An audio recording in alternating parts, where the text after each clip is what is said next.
Assalamu alaikum, greetings. My name is Elia, and actually I'm an entrepreneur, and niko based kwenye network marketing industry, and I've been into network marketing industry for over 4 years. All these 4 years has been a great experience. Imekuwa ni safari iliyokuwa nzuri, safari iliyopitia nyakati tofauti tofauti, na nimepata wasaa kuweza kujuana na watu, nimepata wasaa kuweza kupata exposure na kuweza kupata bigger understanding ya entrepreneurship, kuhusu network, kuhusu general business and etc. And I'm glad leo I've got an opportunity just to share my experience, to share my understanding and point of view with all of you guys kwenye this beautiful platform. And leo I just want to discuss one of the very good topic, and this is actual topic ambayo imekuwa ikileta confusions katika network na katika entrepreneurship industry in general. Na hii sio topic ambayo imekuwa ikiwa cemented a lot with a lot of people ambao wameweza kuwa pioneers katika hii industry ya entrepreneurship pamoja na direct selling industry or network marketing industry per se. And basically ni kitu ambacho either a networker or just a normal entrepreneur wamekuwa waki-experience in a different dimensions, and it's something ambacho kinaongelea tofauti kati ya boss na kiongozi, au a difference between a boss and a leader. Na katika entrepreneurship industry basically our watu majority of people ambao they have been able to build wameweza kujenga biashara zao vizuri, wameweza kujenga platform zao vizuri na kuweza kugrow. Ukiangalia kuna a slight difference katika hawa watu wawili, katika mindset ya hawa watu wawili, kwa sababu boss mindset is different na a leader mindset is different. Na basically in entrepreneurship we are dealing with people. Katika entrepreneurship tuna deal na watu na watu ambao tuna deal nao ni watu ambao wanatoka from different backgrounds, na wengine wanatoka katika backgrounds ambazo zimekuwa well exposed. Kuna ambao wanatoka katika normal backgrounds, kuna ambao wanatoka katika backgrounds ambazo ni just okay backgrounds. So ni watu in a different mentality na wana different point of view of life. So basically let's start kwa kuweza kuangalia boss ni nani. Na good thing, before I even become a networker, nilikuwa a boss and I used to run a company. Me together with my brother tulikuwa partnership and we used to have our own company. So basically I will share my opinion like who is a boss. Boss ni mtu ambaye amepewa authorities, na boss they always operate based on the authorities. Kwa kuna certain authority they've been given na wanaweza kufanya their operations au their facilitations au their guidances and directives through that authorities wanakuwa wamepewa. So basically hawawezi kwenda beyond the authority, kwa sababu bosses they have authority imeweza assign a certain task kwao, so they only perform in that task. So for example, bosses they don't go extra mile to understand the individual ambao they are working with them or the team which they are working with them. So basically for them they are not realizing kwamba for them not to go extra mile to build such a relationship, to understand them also inawapa some limitations kwao, na inatoa limitations also kwa the team ambao they are operating, kwa sababu bosses they always create their own environments ambayo is friendly for them, environment which is conducive for them, mazingira ambayo yanawafanya wao kuweza kuwa comfortable zaidi na sio kuifanya timu iweze kuwa comfortable zaidi nao. Kwa hiyo ukiangalia gap kubwa kati ya boss na timu wanaofanya nao kazi ni kubwa sana. Kuna a very big gap ambayo inaweza kutoa missing gap ya vitu vingi, na basically hii gap ndio inapelekea kushuka kwa performance au kwa efficiency au productivity ya organization ambao husika wanaokuwa wakifanyia kazi au katika kuperform, kwa sababu bosi ametengeneza mindset yake mwenyewe, na mindset aliyotengeneza ni mindset ya hofu, ni mindset ya kutokuwaelewa team members wake, ni mindset ya kutokujenga mahusiano ambayo ni mazuri kwao. Kwa hiyo kwa sababu kunakuwa hakuna hii room haijaweza kutengenezewa mahusiano mazuri, basi kunapelekea kunakuwa na misconceptions, misunderstandings, na pia kunakuwa hakuna room of confrontation, kwa sababu boss ana uwezo wa kuconfront team members wake, lakini team members hawawezi kumconfront boss. Kwa hiyo hii missing gap inapelekea kutokuwa na mutual understanding na kunakuwa hakuna mutual desire, kwa sababu wote wana perform based on their authority ambayo imeweza kutolewa na basically boss, they don't even know their team members. Hawajui their desires, hawajui their goals, hawajui their plans, na they don't even bother, kwa sababu for them haiweki value nyingine ya ziada kwao, kwa sababu wao wanataka the team members waweze just to perform based on the goals, based on the targets ambazo ziko kwenye authority. So let's say an authority wanapaswa kuperform a task ambayo will produce certain results kwao. Kwa the only focus ya boss ni kupush the team members waweze kuhakikisha wanaweza kuaccomplish na kupata hizo results, kwa sababu the only thing matters kwake ni only result. Na bossi hata result zikipatikana hawezi kutoa credit kwa team. So bossi ataweza kujipa credit yeye kwamba kwa sababu ya effort zake, kwa sababu ya dedication zake, kwa sababu ya smartness yake, ndio maana ameweza kuproduce the result. Na organization nyingi au katika entrepreneurship watu wengi wanaojenga entrepreneurship business with the mentality ya bossing people wanakuwa wanashindwa kusustain the results au kusustain the performance ya organization au of their business for so long, kwa sababu ya this limitation ambayo inakuja. Lakini pia bosses, kwa sababu wanakuwa na authorities na wanakuwa na power, they are misusing their power in terms of what? Wanatumia their power kuweza kucommand watu au kudemand watu. Kwa hiyo basically wanatumia even their tone, even their language, even their gesture na even their focus inakuwa ni more of demanding people kuweza kufanya a certain task na kuweza kupata the feedback. So for them they just chill, wanaenda kwenye management mood, like wanakuwa tu wako focus to manage people, kuweza kufollow up the details to people, lakini wao kutokuwa a team player, kwa kutokuweza kuwa involved kwenye process, kutokuwa involved kwenye program na performance, na kuhakikisha wanatengeneza mazingira ambayo ni marafiki kwa wale watu wanaofanya nao kazi, waweze kufanya kazi pamoja na waweze kupata matokeo pamoja.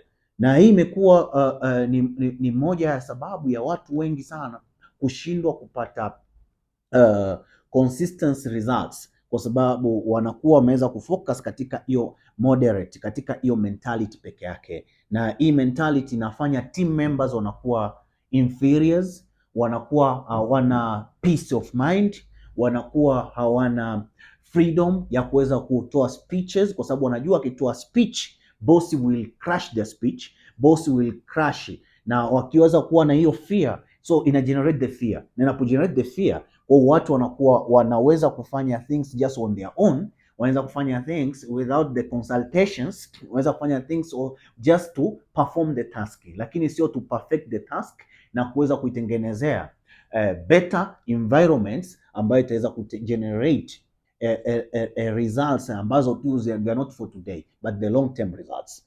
Na hii inakuwa limitations into people's, na kwa sababu bosses ameweza kutengeneza the missing gap.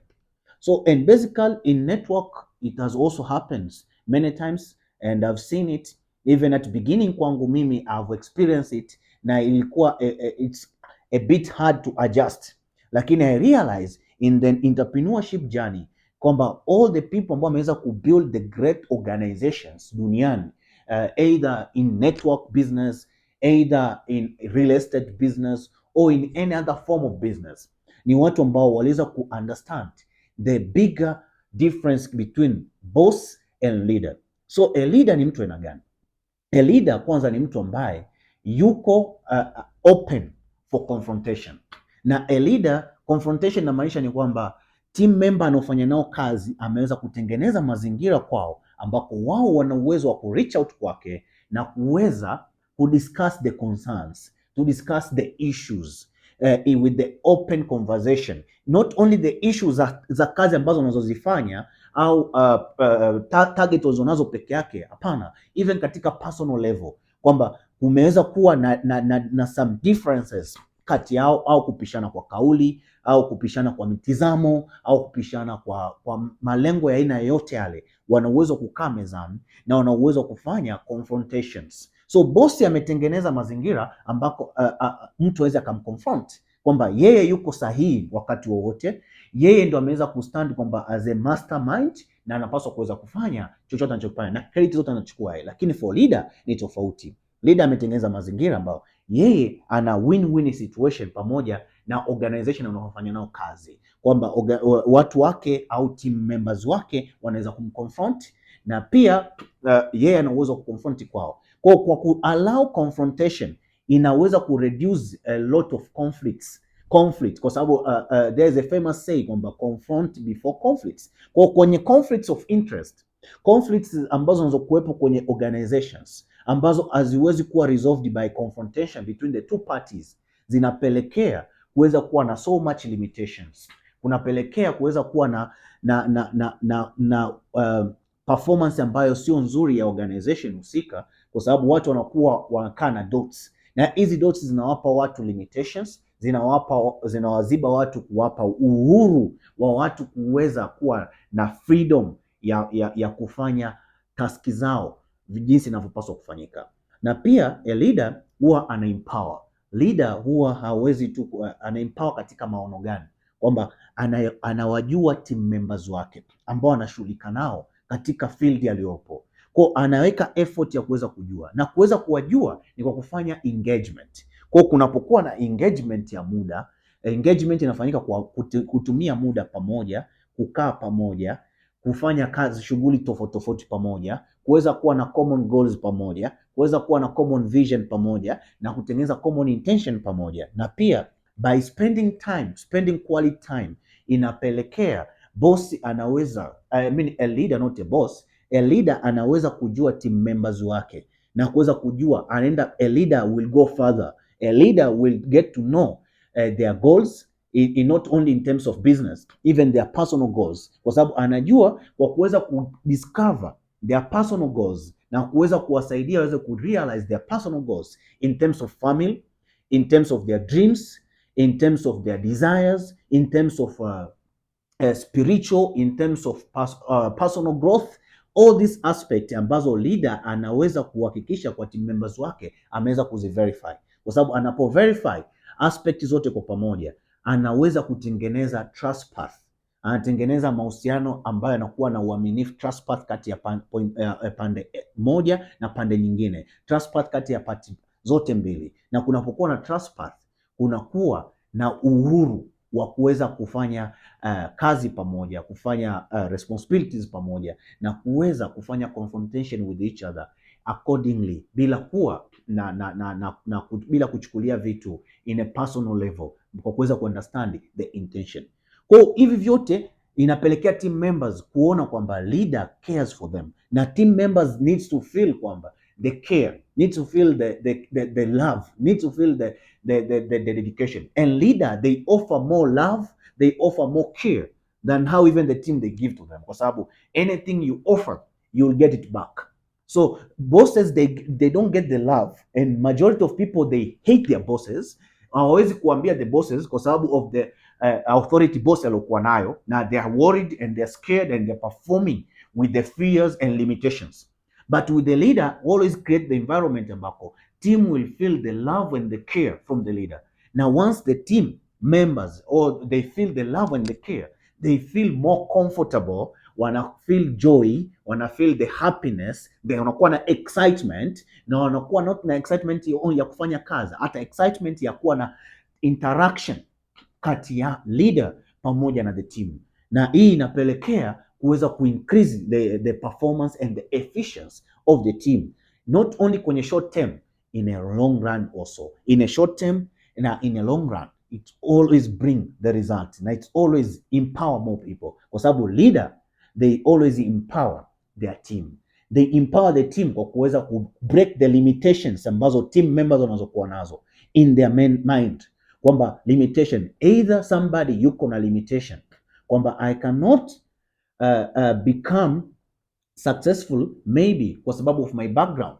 So leader wanakaa chini, they spend time na wanaweza ku break the limitations, wanaweza ku erase the limitations. So erasing limitation, it goes back kwamba kwenye jani yetu ya maisha kwa ujumla, the good examples ni our parents au our mothers, wameweza kuwa the good leaders throughout the life, kwa sababu kipindi wakati tukiwa wadogo wameweza kutuondolea so much limitations, ambako tulikuwa tuoni possibilities za kuweza kujua vitu, possibilities za kutembea, lakini the parents walikuwepo na waliweza kutuondolea limitations na kuhakikisha kwamba sasa natambaa, sasa nahakikisha nikitoka kutambaa naenda kwenye kutembea na baadaye naweza kukimbia. Kwa vyote hivi vilikuwa viweza kutoa limitations kwetu. Pia limitations za kuongea, tulivyokuwa na society ilikuwa ina empower. Sasa tulikuwa tukicommunicate nao kama watoto, mtoto na mtu mzima. Obviously mtu mzima anafanya guessing kumwelewa mtoto, lakini kutokana na bond mama aliojenga na mtoto, they understand each other, na wanapokuwa they understand each other, ina mama pia anakuwa na wish and desire, the goal ya kuweza kutoa limitation kwa mtoto na kumfanya mtoto aweze kuongea, na anamuexpose kwa watu, anampa platforms za watu, na yeye pia anakuwa akiondoa hii limitation kwa mtoto. Na hii yote inapelekea kuweza kujua, tumefundishwa jinsi ya kufanya ibada na kadhalika. Zote hizi zilikuwa ni leaders ambao ni our parents, wameweza kuplay the role. Kwa the parents are the good examples, na basically building a platform ya entrepreneurship in any field, na especially in network marketing, inahitaji an upline ambaye will become also a leader, kwa sababu kuna aspect of building cells and aspect of building team.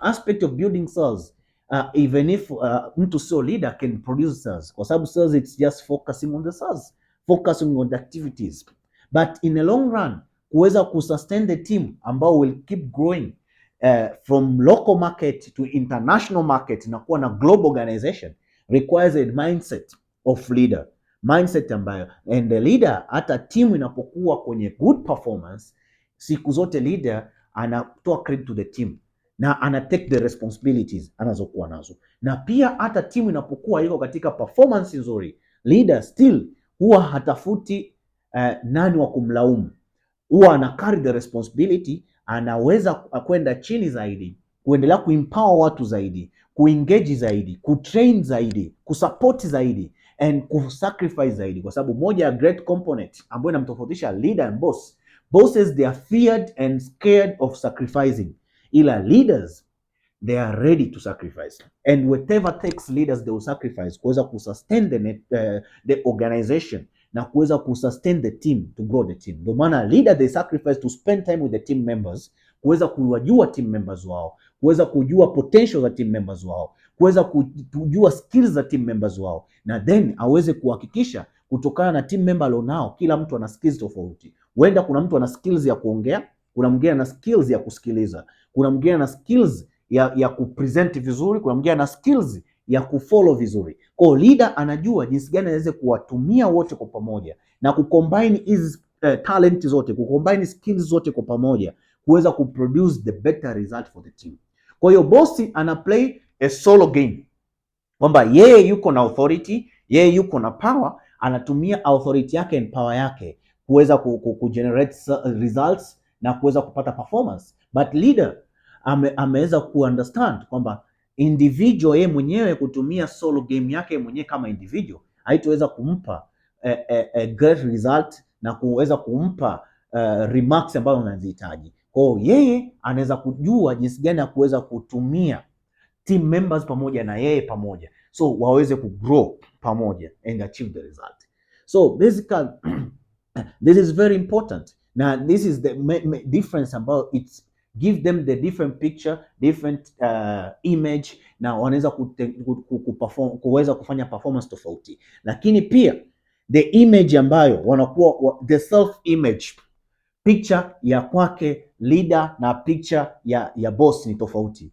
The self image ya boss ni image kwamba it's more ya individual result na it's more of selfishness, kwa sababu anakuwa na image, if I empower these people leo wataondoka na wataenda kuanza something of their own, na then they will become more successful, au wataweza kuachieve more results kuliko wao. Kwa hiyo boss they always perform with the inferiorities, kuwa scared kwamba wengine wataweza kuwa na more efficient or more competent kuliko wao husika. But leaders hawana this mentality. Leader, their self image ni kwamba they need to keep growing themselves, but they have to make sure kwamba they grow their team members to become far better than them, kwa sababu once the team members what they are better than them, it means ameweza kudelegate the responsibility, ameweza kuduplicate the responsibilities. And leaders, they are okay to duplicate and to delegate responsibilities, kwa sababu wanajua with the delegations and the duplication, correct duplication ya responsibility, delegation in terms of mentality, making sure they are empowering the organization au their team member kuweza kuwa not like them, ila to become better than them in way of thinking, on way of solving issues, kwa sababu leaders they focus on the solution, they are solution oriented, wanatafuta suluhisho kwenye any situation, any occasion. Kwa basically they empower their people kuweza kufikiria zaidi on how to solve situations in a different ways in advance. So once they empower, they have more people on board with them. Kwa wanakuwa na leverage kubwa ya skills ya performance ya potential ya organization, kwa sababu ameweza kutengeneza duplicate, ameweza kudelegate such responsibilities.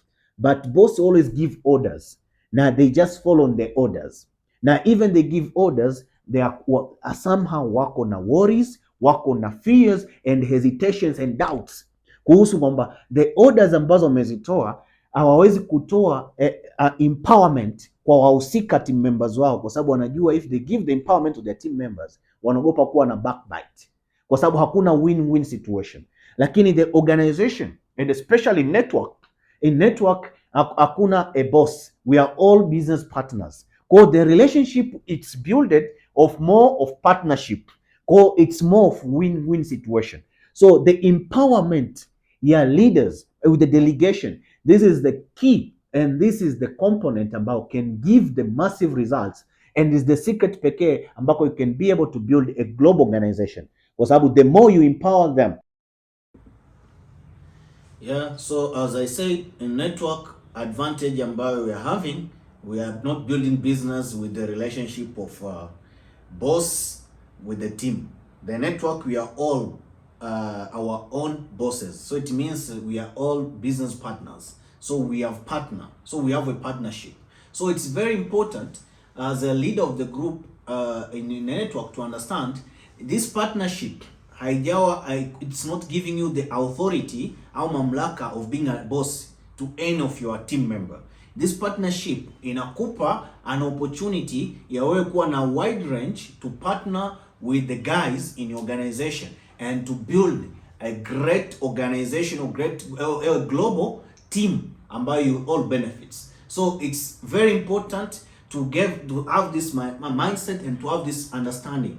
And this is the advantage in the network, whereby you can use the network and to get the net worth, because as they say, the size of your network is the size of your net worth. So eventually, a great leader will build the great network so they can all benefit from the net worth together with their team members.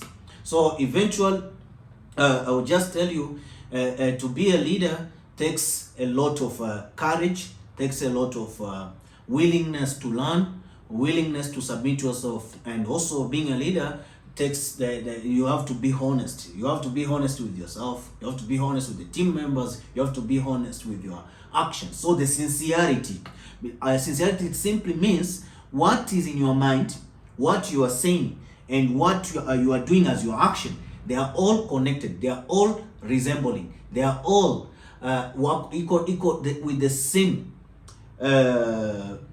same way. What you are thinking, what you are talking, and what you are doing, they are all the same. So huwezi ukawa what you are thinking and what you are saying is different and expect result. So bosses, they are not sincere.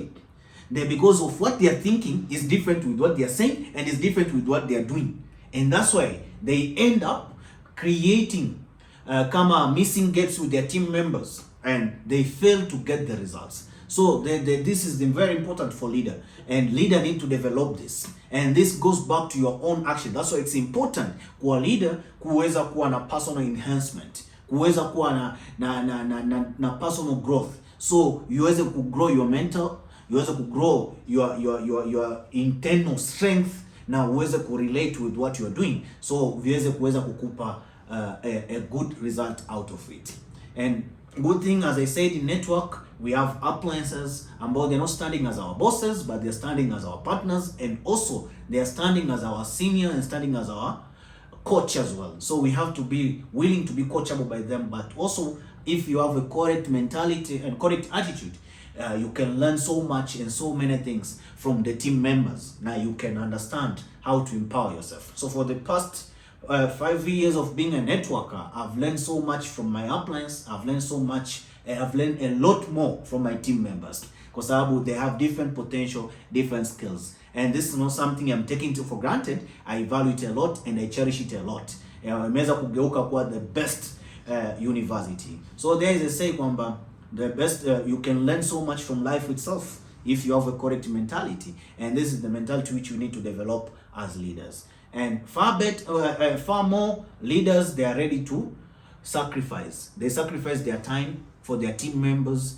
to empower the team members, to engage with the team members. Leaders, they always prioritize their team members, and they know kwamba you cannot separate them. They are simply hakuna wao without their team members. So they involve the team members, and they make sure they create time for the team members for engagement, confrontation, and many things. And on top of that, leaders, they sacrifice, as I said, and of course leaders wanakuwa na uvumilivu, patience, kwa sababu they know they are meeting people with a different attitude. As kwamba you see vidole vyetu vya mkono, they are not the same, so they differ. So basically they know leaders, they will meet people ambao wako na uelewa mdogo, watu ambao wana jaziba au wako na emotional attachments, so they can react on small things. They know they'll meet people with the different religions and etc. So leaders, they always build their strong mentality to make sure they take all these people in their team, despite of their differences, despite of their difference in terms of background, history, and way of living, mentality, and etc. So they use them correctly to empower them, to grow them, and they grow together to achieve their common goal ambao they have been set for themselves together. Now wanajua, for that it requires patience, requires pain. Sometimes leaders, they have to undergo pains. Most of the time leaders, they are going through pain. Now the pain about leaders they are going through, no one understands them, not even the team members. And even if you explain to the team members, cannot understand, and it's useless to explain to the team members. Bosses are the people, they will explain their emotions, their feelings, and their pain to their team members, because they are seeking for comfort.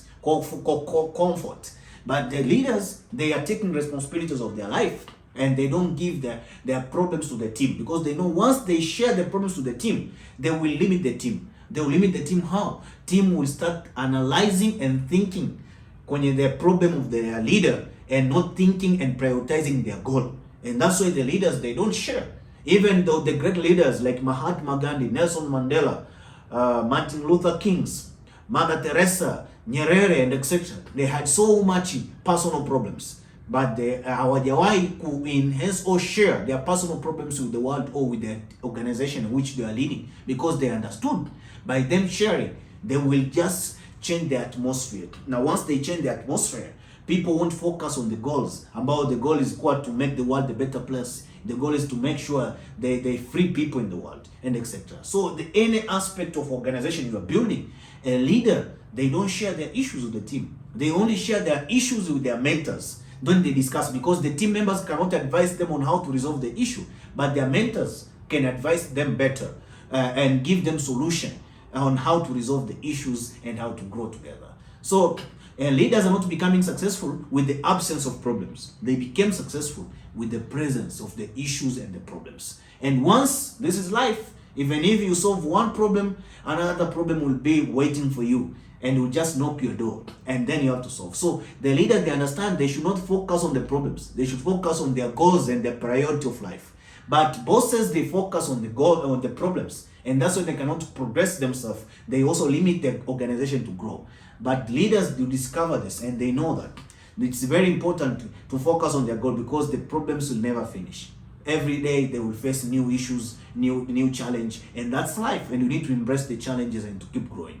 And leaders, they are ready to pay the price, because they understand nothing will be built without paying the price. So they pay the price in everything. They pay the price on the personal enhancement, growing themselves, personal growth. They pay the price of looking or seeking for mentorship so they can grow. They pay the price of acquiring new knowledge, new skills, and to understand, so they can be able to empower the team, impact the team, and create the positive impact to the team. They pay the price of quitting many things in their life. They don't have luxury life. They don't even have the balanced life. So because they know they are responsible for so many lives of people, so they are okay with it, and they are paying the price because they have decided to live their life by saving others, rising others, empowering others, and of course, who are the source of inspiration, source of happiness, source of positive energy to others, and of course to grow on that mission of them, because they know nothing comes easy, and nothing worthwhile comes easy as well. So that's why they are ready for that. For example, if now you want to be a boat builder, it means you cannot just sleep now waking up with the muscular boat and etc. For boat builders, they have to pay so much price. They have to watch out on what they are eating. They need to quit a lot of things. And also they have to make sure they sleep proper. They may have to make sure they take a lot of water. They have to make sure they always have the discipline to go for the exercises and etc. in the gym and etc. And they know it's not going to happen overnight. They know it will take a certain period of time for them to acquire such result. So similar to leaders, they know they need to build the strong muscular, not only with the body. They have to build the mental, their mindset, because once their mindset is strong, they will always have a great opportunity to influence their people, to grow together with their people, and to achieve positive result together with their team members. So that's why they focus more on building this. And they know building their mindset, it's not something will happen overnight also. It's a daily engagement with the discipline, or daily discipline, weekly discipline, monthly discipline, and how they live their life. It's very important. And how they submit themselves to their team members, to their mentors, and of course even to God. So they know this. And also they also understand on building their team members, it's not going to happen overnight as well. That's why they are strong, and that's why they are patient. They are patient in any circumstance, during good days, during bad days, during hardship moments, and etc. Because they know that moment build them, build their strength, build their relationship also, and of course build their muscular for them to acquire those results. So this is different to the bosses, because of their authority and the power only. They are not ready to pay the price. They are nurturing themselves, growing themselves, and growing the organization. They just want the quick results, quick fix. They just want the hyping. Only with the hype, they expect things to change instantly, immediately. But leaders, they understand hype might change things, maybe for to adjust it and get a small adjustment of results. But leaders understand they need to focus on themselves more, to make sure they are honest with themselves, they are sincere with themselves. Then they can be honest with the team, and they empower the team. So this is just my sharing. This is just my experience from the businesses. I used to do business before networking, and of course from the network. And I've been in the industry of entrepreneurship for over 10 years.